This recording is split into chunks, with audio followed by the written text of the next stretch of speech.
Okay, so we're doing something a little bit different on the podcast today. And first of all, it's going to be in English because we have one English-speaking guest.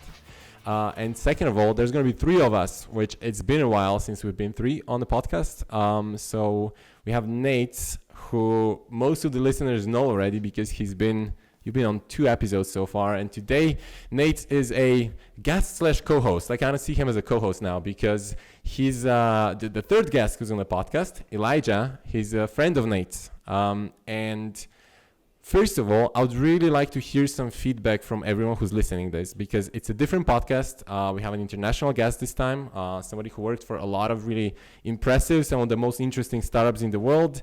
And I would just like to hear what everyone thinks about this. Do you like it? Do you not like it? Do you want to hear more? Do you want us to bring more guests who are, world-class guests, not just from Slovenia, but from other parts of the world who worked for some interesting companies and share some interesting stories? We need to hear what do you think about this new format, this new approach. So now, with that out of the way, we have two very interesting startups, growth experts on the podcast today. And Nate, to start, do you want to give a quick intro about who is Elijah? And Elijah, first of all, just thank you for joining. No, thank you for inviting me. It's my pleasure to be on this show. Absolutely. Yeah, sure. I can definitely give Elijah, jump in if I mistake of the 3 to 5 minute rundown of your CV. So sure. And this is me putting myself on the spot of like how much do I actually know you, considering I consider you my friend. So you're originally born in Singapore. Spent time in FMCG companies as probably early on in your career, right? Kind of like grinded your teeth there, learned the ropes with everything. That brought you into gambling at all places, which I kind of like want to ask a couple of things there at Unibet. Yep. Well, I was actually before gambling, I was actually in Sky, the MediaCom company, launching the OTT platform for them. But you're almost right there. Okay, cool. Granted, this is all the top of my head, so. Was it at that point that you had your own startup, or was it before Unibet? I think it was after Unibet, if I remember correctly. Or was it during it? It was before Unibet and a little bit of during Unibet that I was that had my own startup selling craft beer in Southeast Asia. So It was quite interesting because my mother-in-law was actually ill at that point of time, and we had to return to Singapore so that my wife can spend time with my mother-in-law. And during that time, being jobless and nothing to do in Singapore, I saw the opportunity to for disrupting the craft beer scene in Singapore and the region. So hence I started the business, and it all began from there. Awesome. Ton of questions around that, especially considering Singapore is a very interesting market of especially craft beer is a very interesting kind of like product. Then you came to Uber, where we met, and we worked together, year and a half, I think, something like that, around that kind of like time. We can dive into that. We have time as well. There's a couple funny interview questions, I think, when we kind of when we interviewing you. You then went on to do growth at Deliveroo. Yes. And then decided to go into fintech, which is another interesting one, and especially with WorldRemit and actually money transfers across borders. Yep. And now you're back into kind of the delivery space with Wolt in Finland, out of all places. So yes, most of the people actually probably listening on the podcast know Wolt is also present in Slovenia, compared to Uber is not, Uber Eats is not, Deliveroo is not. So it's kind of a different kind of perspective. But how do you kind of go from, you went from transportation to kind of delivery, then to fintech, and then back to delivery? What was the fintech part in the middle? Why did that happen? Well, I think it's all part of a big learning curve where, when I was at Uber moving across to Deliveroo, the grass on the other side is always green. And having moved to Deliveroo, I witnessed and experienced that actually probably I wasn't the right it wasn't the right culture or the sort of the company fit for me as a person. And after 10, 11 months, I made the decision to die on my own sword and leave the company. And because there was a anti-competition clause on me that I couldn't work for any competing delivery platforms at the point of time, I thought, hey, I've spent quite a few years in marketing, in growth.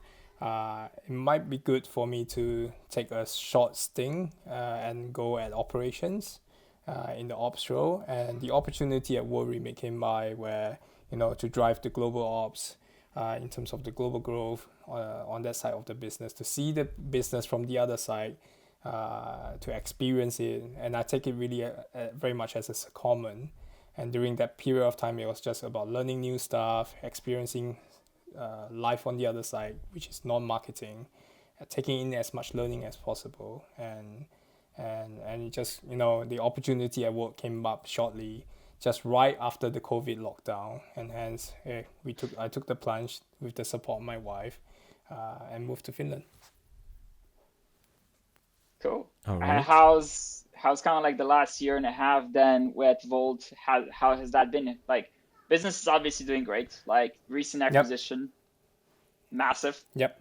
Absolutely massive. Like, especially I looked at some numbers. Because I was curious. And so Wolt raised over $800 million, and it was acquired by DoorDash. So last November, right, for $8.1 billion. So those are huge numbers. It must be one of the most successful Finnish startups, probably. Although Finland has a very healthy startup ecosystem. Yes. It is one of the most successful, if not the most successful. And of course, I can't speak on behalf of the Finnish people, but I'm sure it must be a very proud achievement for the company and for the country itself. It's big news, of course, and the company, Wolt as a company, has been achieving great results year on year. I think just in the last year, we've grown more than 3 times versus the previous year on the top lines alone. And I think the fact that DoorDash believes so much in Wolt because we share so many common practices and beliefs and the ways of working, I think is a great statement and justification to this acquisition.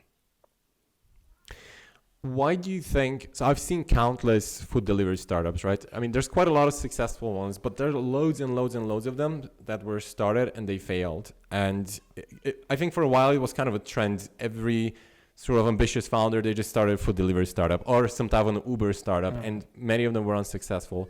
And Wolt obviously now is, one of the biggest players in this field.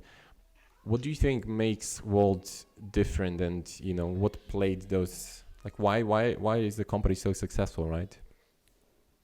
I think having some experience, in Uber and Deliveroo, coming to Wolt, it was actually quite refreshing and interesting.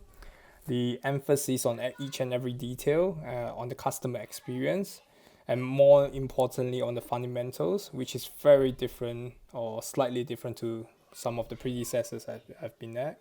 I think the other one thing that really strikes me that which is a big 180 degrees difference to where Uber was or Deliveroo was the focus on efficiency. The company is actually so focused on efficiency that it bogs my mind even to today how that's interesting. How different. So it's a totally different world from where I come from when it comes to Uber and Deliveroo. I mean, during my time with Nash at Uber, the company was going towards efficiency, but at Wolt, it started with the aim of being efficient right from the very first day. So do you mean it's financially efficient? Because obviously Uber was spending a lot of money, right? Or what kind of efficiency? If you can talk a little bit more about that, that's super interesting. I think it's from a financial point of view, what it really does show its difference and made its difference. In terms of how it spends its money, in terms of how it markets out, on how it does its marketing to acquire new users, to grow the business. The company has a very unique approach. I won't really call it unique, but it has a very regimented approach where instead of the top-down, the traditional funnel of doing marketing, We do marketing the inverted way, where we focus on the customer experience by optimizing customer experience, and then we grow our business and we grow our product through the word of mouth, from the bottom up way. So in fact, most of our growth never came on the back of marketing or any user acquisition. It was built on the back of product innovation, product optimization for the customer. That's very interesting. So I would imagine you don't actually have a big marketing team. Yes, you're right. In fact, for a country like Slovenia, we have a team of 2 marketers. And even for a country like Japan, which is one of our largest market in terms of number of cities, we only have a total headcount of 3 marketeers, full-time marketeers in Japan alone. So we are very lean when it comes to headcounts.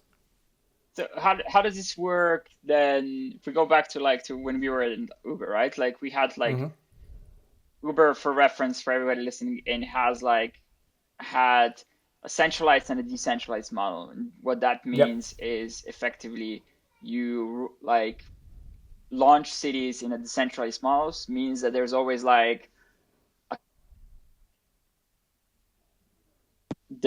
a couple of people on the ground, right? So you have a general manager on the ground, you have a marketing manager, an operations manager, and a comm ops, right? The customer support as well. So those are the 4 key kind of roles.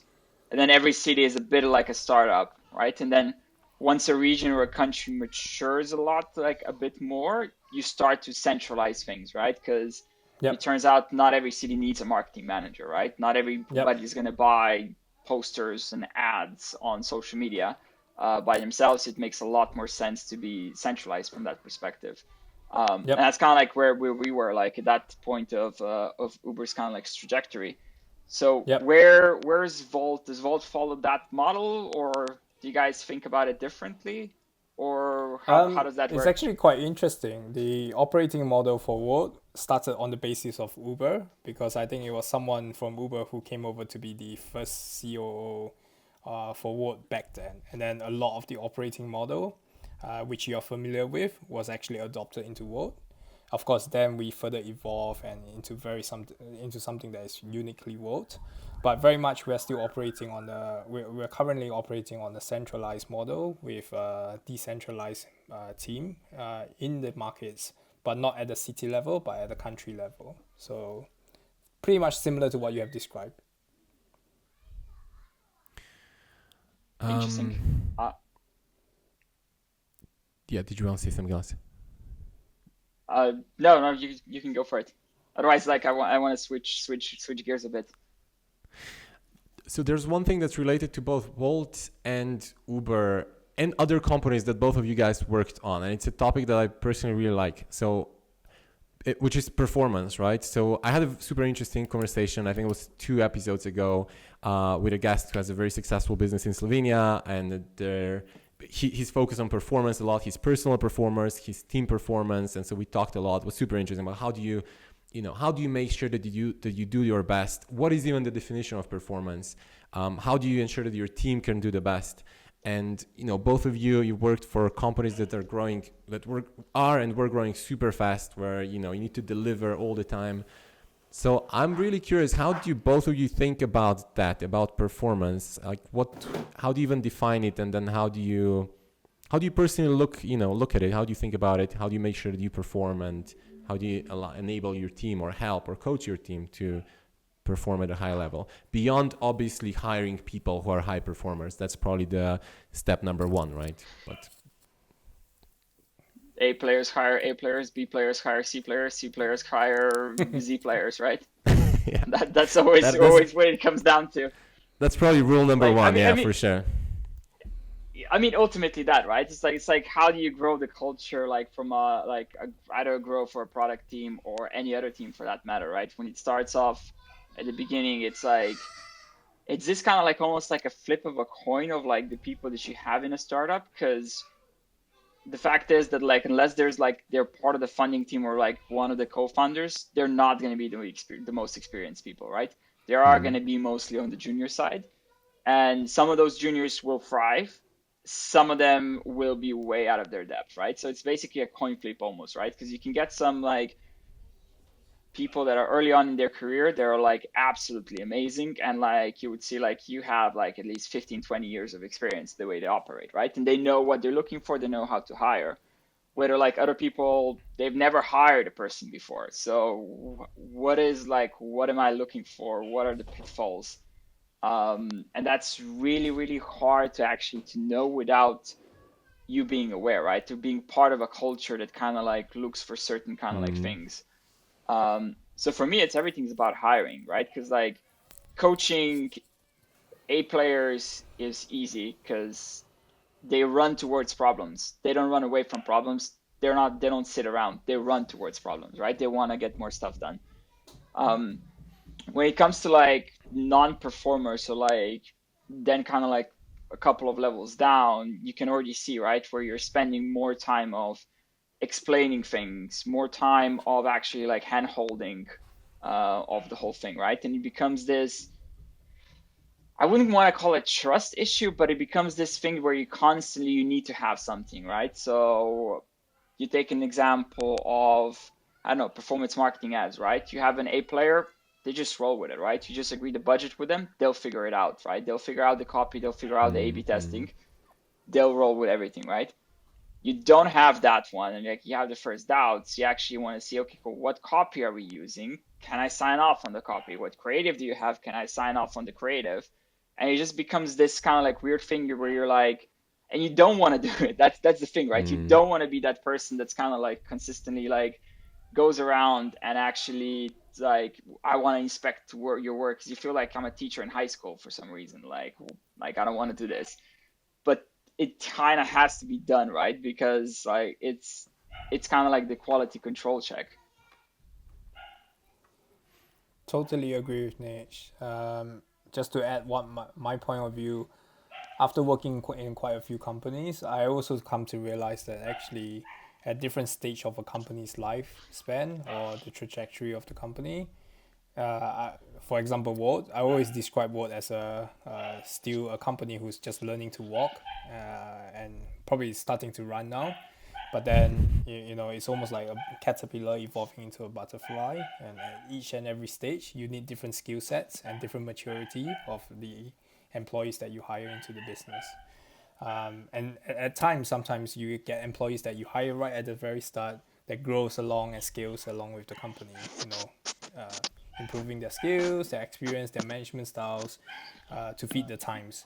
But there will be most of the time you also need to start recruiting and hiring people fit for the purpose of the company at that point of time. So, and it's a really big thing that I think company have to realize that and react fast on how to future-proof as they grow the business, which sometimes business tend not to put much focus on until they come to the very need of, hey, we are actually short of staff or we're short of specific skill sets and talents. Okay. And so when you're interviewing somebody, when you're looking for talent, how do you know if they are going to be a high performer? I think a lot is about, it might be cliche, but I think a lot is really about the attitude as well. And to be really honest, I would say half of the time is about the personal feeling that you get, the sense of familiarity that you can get with the person, how comfortable you are with the person. At the end of the day, I think working in a business, working in a company, a lot about it, a lot of it is about the interpersonal relationship that you can strike with a person. And, the qualification means something, the experience means something. But, whether you get the personal touch that you can feel the genuinity from this person and the attitude, the right attitude from this person means a lot and counts a lot. I mean, it was interesting when I joined Uber. Nash was one of the interviewers who interviewed me, and I learned so much from him. I learned so much from the team, and it was at Uber. It followed me on where I learned so much about hey, be an owner, not a renter, and I think that value still carries on with a lot of ex-Uber people, and with me personally as well. So the attitude really counts a lot, I think. Mm-hmm. There was I've seen a video recently where Elon Musk was explaining about how he hires and what he looks for in people when he hires, and it was just like it was a summary from like several different interviews that he gave on the same subject. And basically what he said was that he always looks for evidence of exceptional ability in their CV and just in their story. And he says that whenever he interviews somebody for a job, his interviews are always the same. He just asks them about their career and about the decisions that they had to make. And within that, he looks for, were you faced with difficult problems and how were you able to solve them? And then one detail that was really interesting and I think really important was he always digs deeper into those problems, right? Because somebody was maybe just a part of the team, could be just an observer, right? Maybe he can say, yeah, we solved this problem, but maybe his contribution was not so big. But when you start asking sub-questions about that, if they were actually responsible, then they will be able to answer all those sub-questions. And then that's how you can tell if they were really involved in that. And I thought that was really interesting, right? Because when I'm interviewing people now, I started doing more of that because I thought it's quite interesting and probably a good advice. But I think traditional interviewing is usually much more about, we often don't dive so deep, or we just ask some kind of situational questions. How would you do this? How would you do that? At least that's my experience usually. Yeah. I think it's a lot of it is like just who's the candidate, right? So let's say I interview Elijah for a role, right? Like he has a pedigree on his CV of companies where you have the trust, right? That they've vetted the process. Like he knows what he's talking about. Like I don't need to ask him about marketing stuff. So it's mostly about culture. Like, are you a cultural fit, right? Like that's the thing. And granted, like we're two very senior kind of like experienced people here, but like even like on junior roles, like you have the same thing, right? That's why it's so important to have like that one or two companies on your CV. To a degree, like it was always like, and in school they're always going to tell you like, oh, a degree is kind of like your entry ticket to the economy or things like that.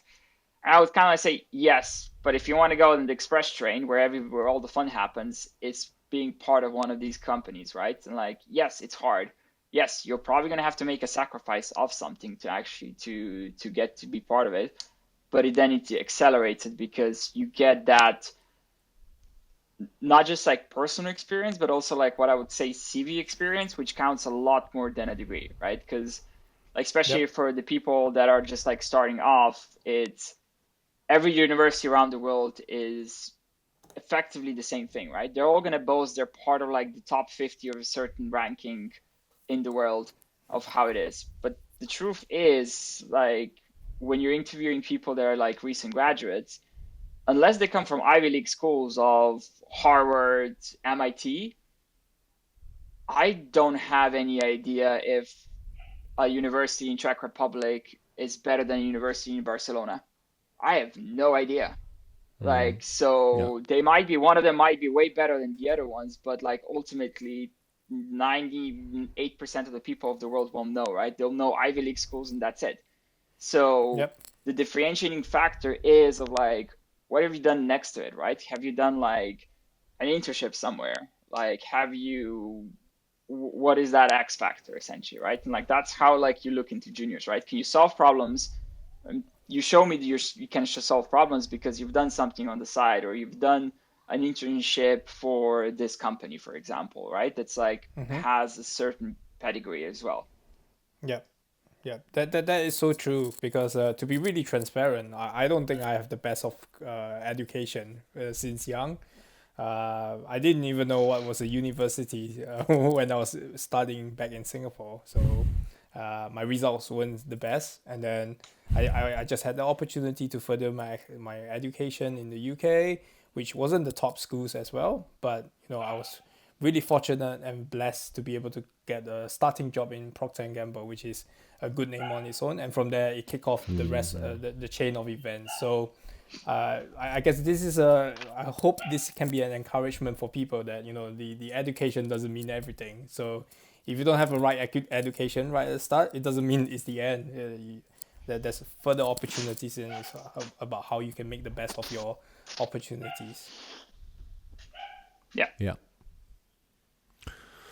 All right. Nate, did you want to talk about something? Yeah, I wanted to ask.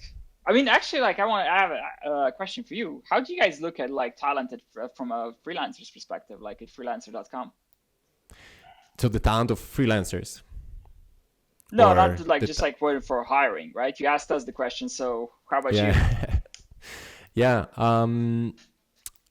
I so I think something that happens in larger companies. We're a medium-sized company, right? So around 500 people, and one thing that probably happens at that size is you have some interviewing structure in place, right? It's like, well, here's the questions that are normally being asked for a certain role, and then here are the questions, and here's the process that you go through. And in the beginning, when you join the company, it's like, okay, I'm just gonna follow that structure. And then over time, personally, I started challenging that a little bit, and I started looking at, okay, can we actually improve that? Is this really the best way? Can I actually interview people in a better way, right? And right now, where I'm at is always a combination of trying to assess if the person has the skills that they will need in that role. That's the step number one, right? Do you actually know? For example, I mostly hire product managers. So how much do you know about growth? How do you think about growth? How much do you know about technology? How do you look at leadership? Are you able to lead people? By asking also just situational questions, but even better, questions about your past performance, right? How have you done this before? How have you done it? Were you in this kind of situation? How did you react? How did you get through that? I think that those questions are typically much better because there are many things that we know in theory, right? What would you do if X happens? Okay, I'll do this and that. But what do you really do when X really happens? It's often quite different. So ideally, I try to ask people about what they have actually done. So there's always an element of that. And then as you guys were also saying, just the culture, right? Is this a person that I want to work with, that I want to spend time with? Do they come to work just to clock in and clock out and get a paycheck at the end of the month? Or do they actually, what gets them out of bed in the morning? Are they actually passionate about what they do?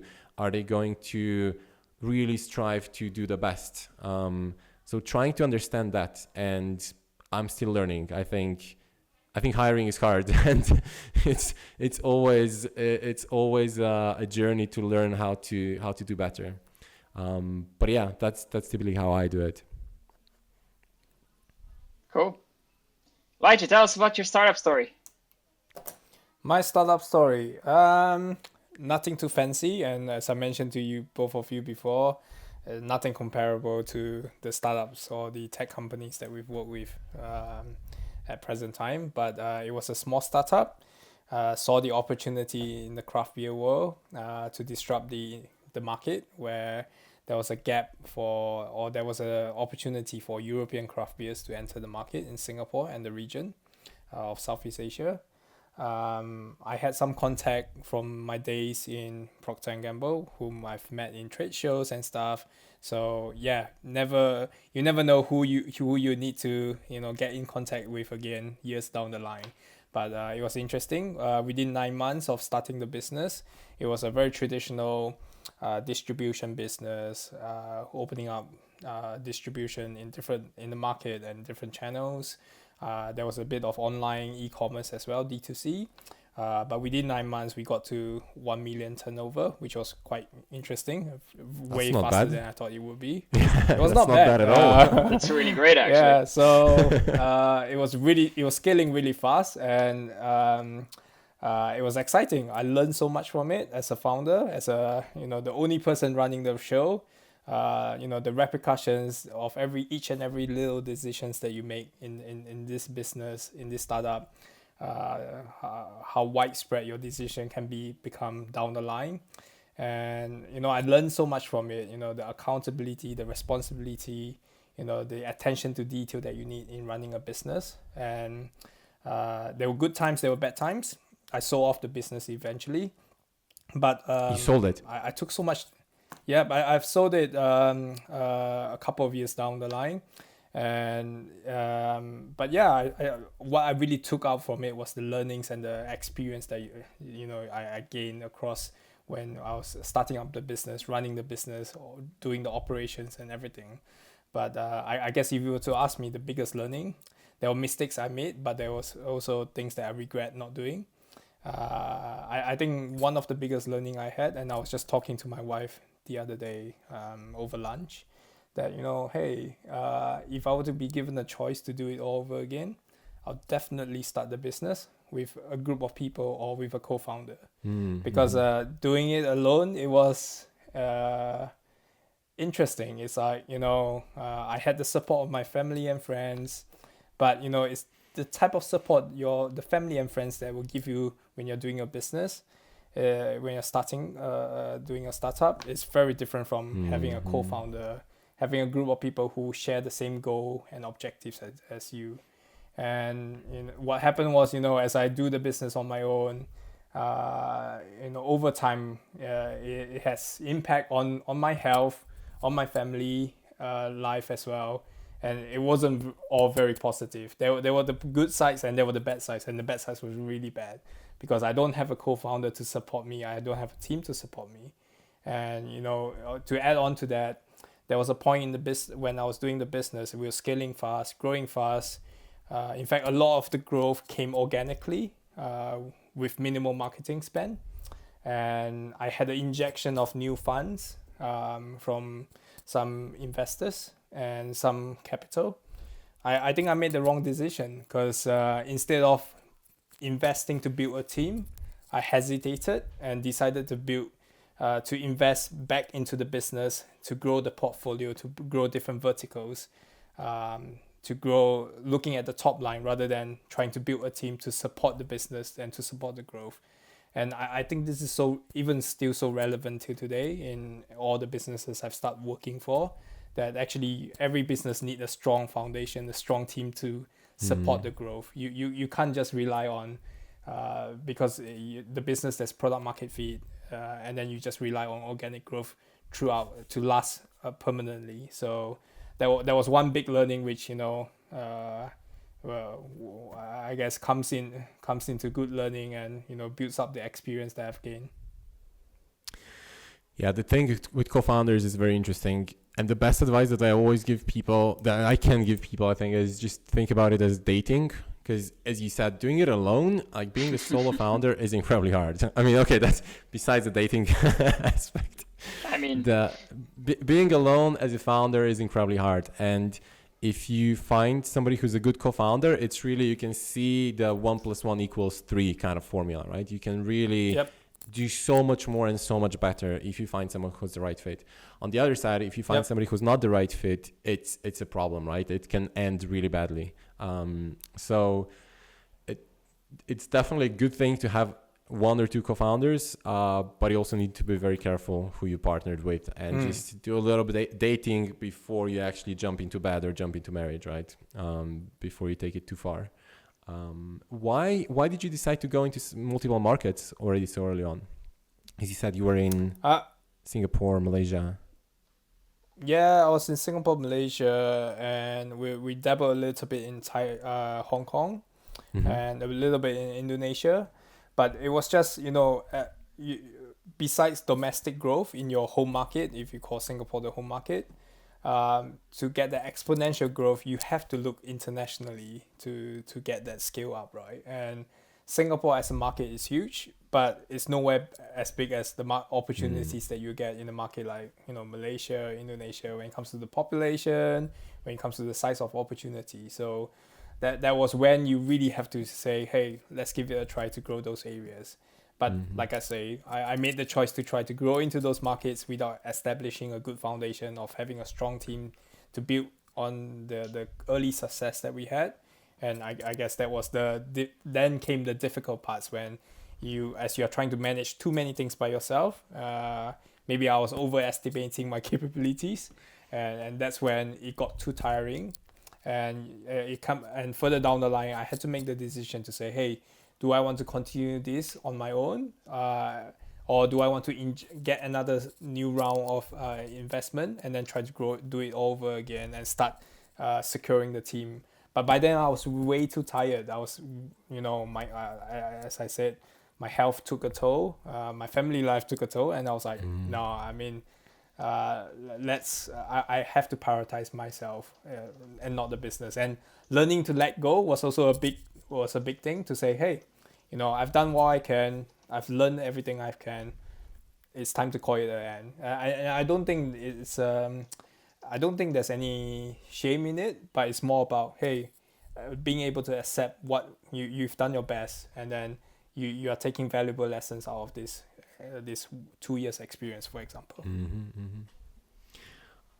I have one more question about this. So one thing that I find very interesting is you said that Wolt is focusing mostly on organic growth and growth through product, and you're saying the same thing about your startup as well, right? That it was mostly growing through organic growth, which is super interesting because like most businesses have the opposite problem, right? They invest a lot in advertising, in Facebook ads, Google ads, whatever it is, in marketing, and they often run out of money because they put so much money into advertising, into marketing, and they just still can't get the business to grow.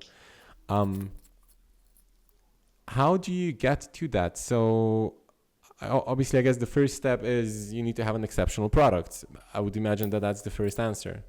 But can you talk a little bit more about that? Like, how did you achieve that with your own business? I think, especially in the beginning, it can be really hard because you don't know what you're doing. It's very hard to build something exceptionally good when you're just starting. You don't have the resources.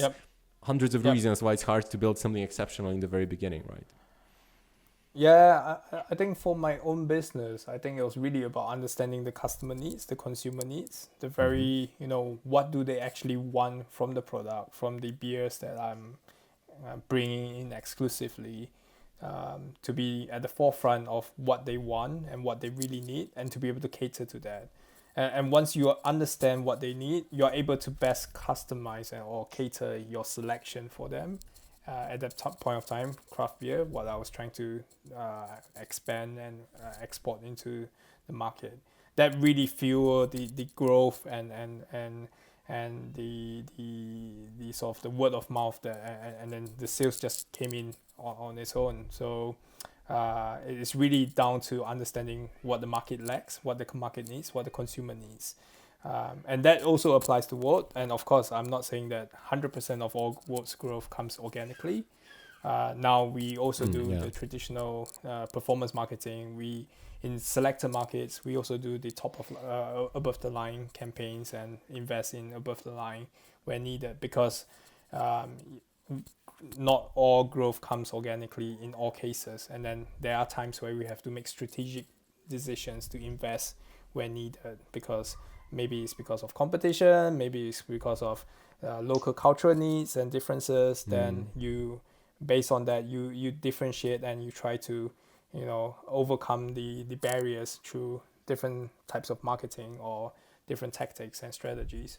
So I think but at the end of the day, Wolt grew a lot, and in the early days it grew so much and quickly was because of its, ultimate focus.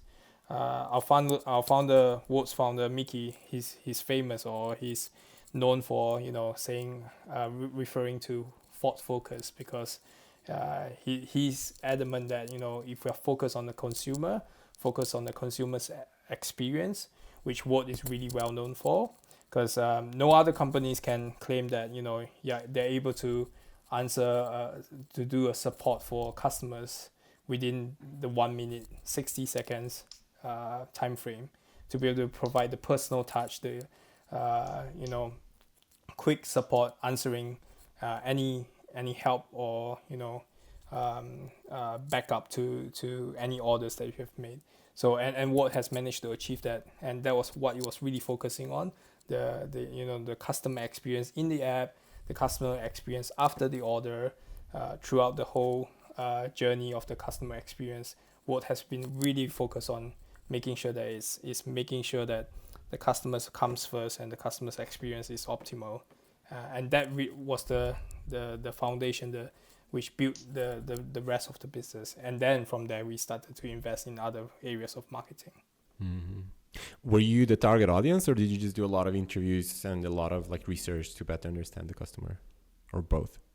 For my own business, I wasn't the target audience. I probably I did a lot of interviews. I speak to a lot, because in the craft beer there's a niche community, of what they call the beer geeks, who know their products really well.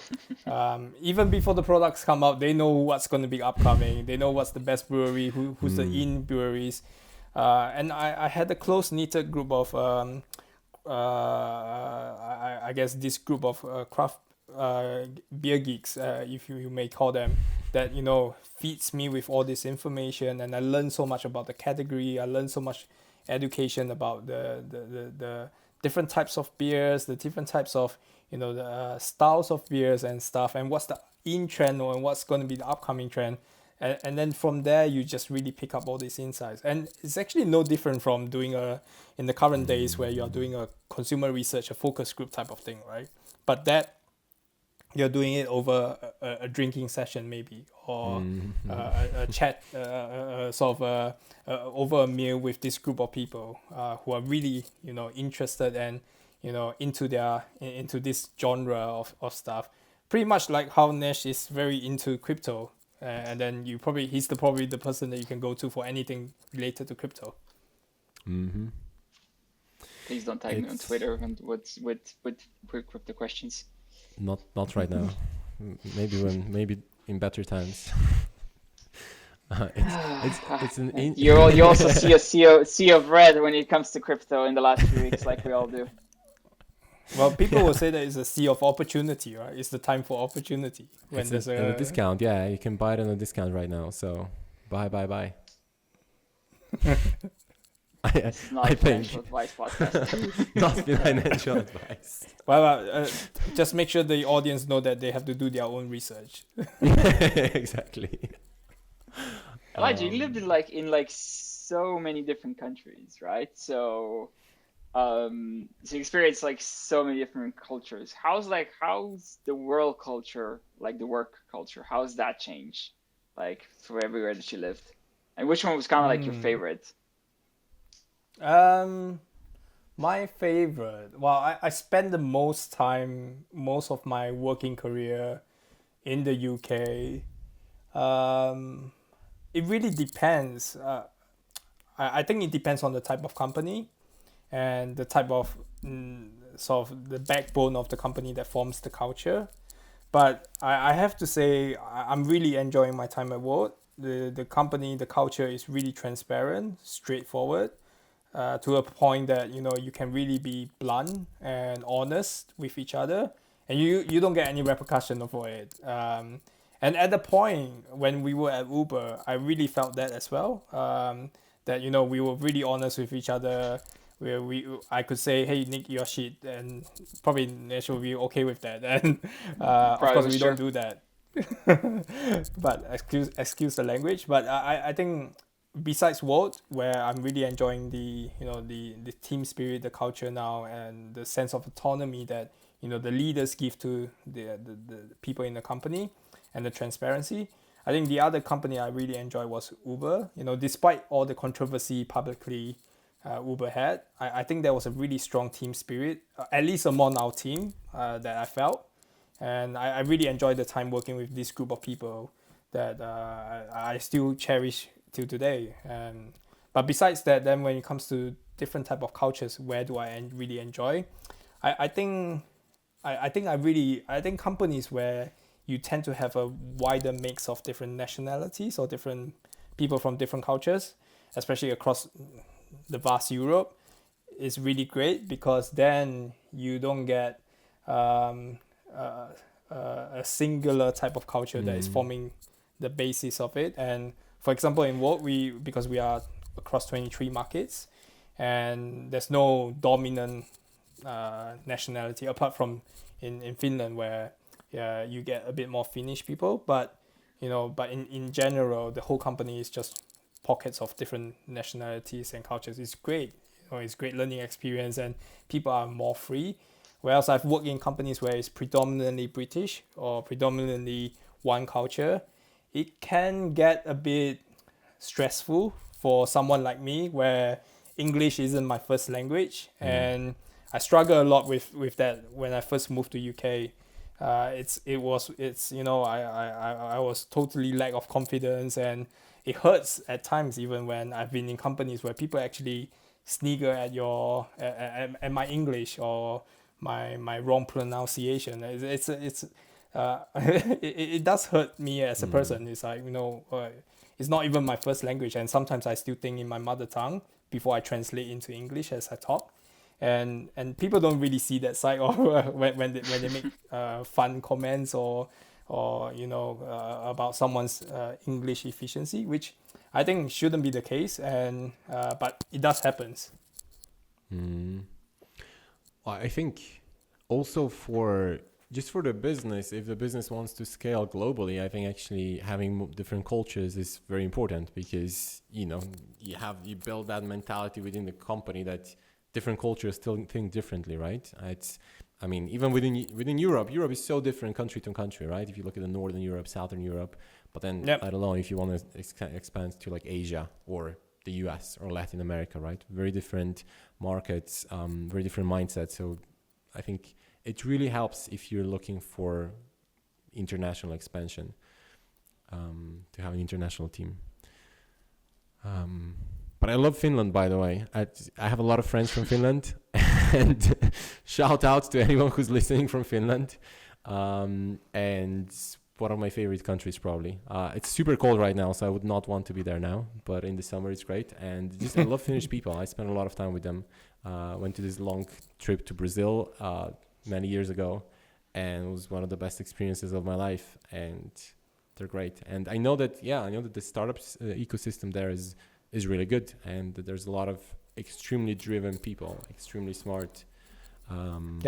So it's a good place. I actually wanted to move to Finland a long time ago. I wanted to move to Finland because of all the people, and I just thought it's great. I don't know.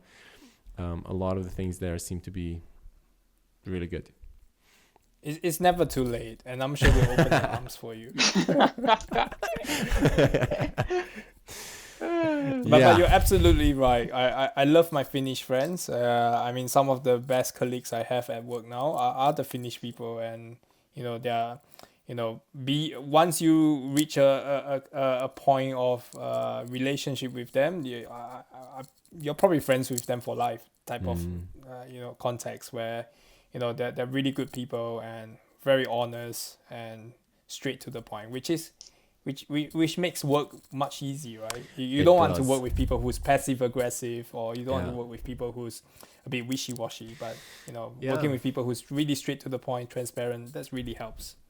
So that's actually interesting. Yeah, it's not culturally natural for everyone to be very transparent or to be very straightforward, but for business it's actually really beneficial if you manage to build that kind of culture, right? Because it's you just get to the point and you tell things as they are, rather than going around and maybe just not really expressing what you really think, right? Or really talking about the problems that need to be solved.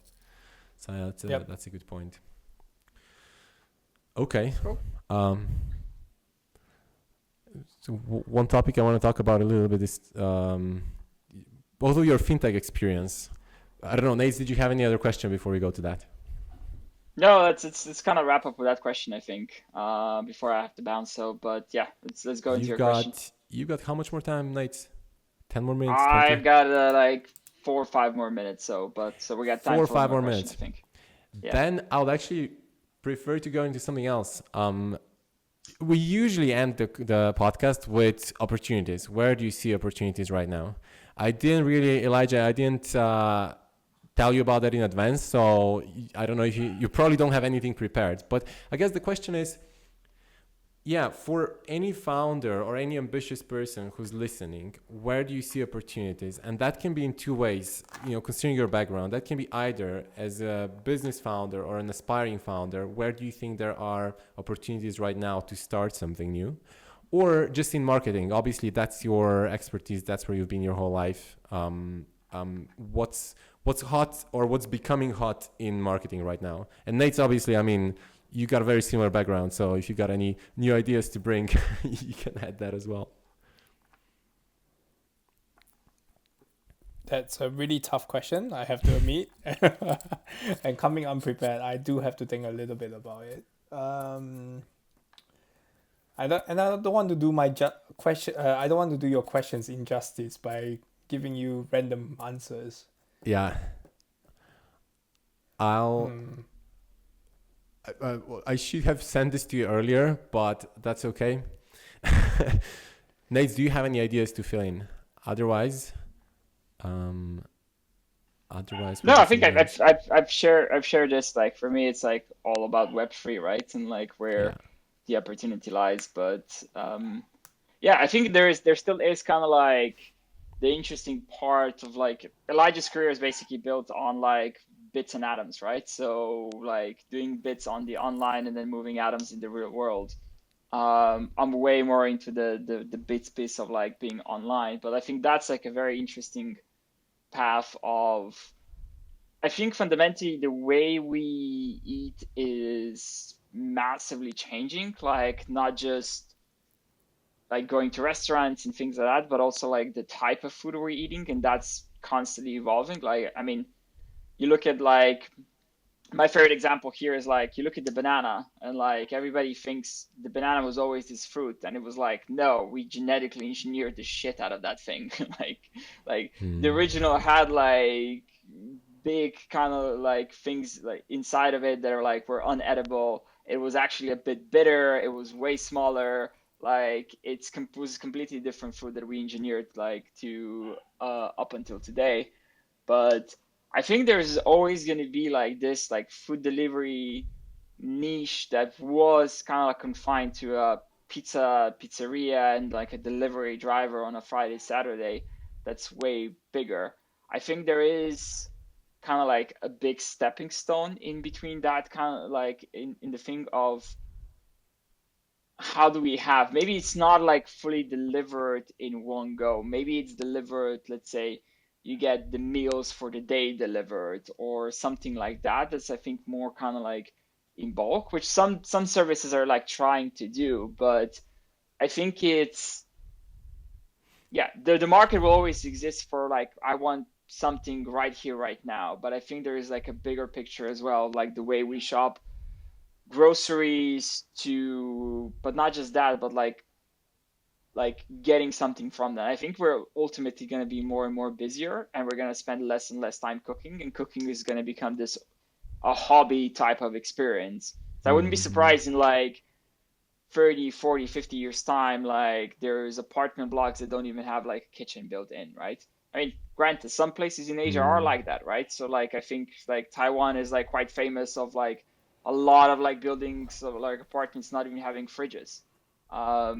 So it's quite interesting, and I think we're kind of like evolving towards that. So I think where the space is like super interesting from my point of view. That's interesting. It sounds super weird, but I kind of agree. I think like your thinking process, I really agree with that. I think people just won't have time to cook, and it's going to be less and less interesting. And some type of personal chef, but in an affordable way, I think that will become more and more interesting, right? That is right. And I guess what is trying to become is to become the shopping mall in your pocket. And that has been something that we have been aspiring to achieve. And you can see that from our move from food delivery into the grocery sector, and of course into other verticals, providing non-food, lifestyle items, etc., etc. So, and to even pharmaceutical products. So yeah, A we shopping are on mall the in your verge of pocket it. and just everything delivered ASAP, right? I mean, the quicker you get it, the better it is for most Yeah, of the things. maybe not. Maybe I don't know. I don't think speed is a consideration for everything, but it's just everything convenient. Everything delivered at the choice of your time. At I the think that's choice of more your important time. That's a rather. good point, yeah. Yeah, I think speed doesn't equate Yeah. to the best, but it's more about, hey, if I want something tomorrow at this time, would I be able to get it? If I want something in 30 minutes time or in 45 minutes time, I have the choice of tapping into this platform and achieving that. And I think that's better than, getting a delivery in the next 10 minutes, because I mean, I don't have a use case to get everything for in the next 10 minutes all the time. So I rather get something or anything I want at the time I want. So And there's probably opportunities for various niche businesses to start in this space of delivery or pickup of various things that's scheduled, that comes to you, that just, kind of done for you service. And quick teaser, that's actually one of the ideas that I'm working on right now. So I'm hopefully going to talk about it in one of the next episodes. But Exciting. That's something for next time. So I guess we'll wrap up now. Thank you so much for joining. Again, for everyone who listened until the end, please leave some feedback. Also give us some reviews on all the podcast apps. But yeah, let us know what you think about this kind of format. And thank you guys. Talk to you soon.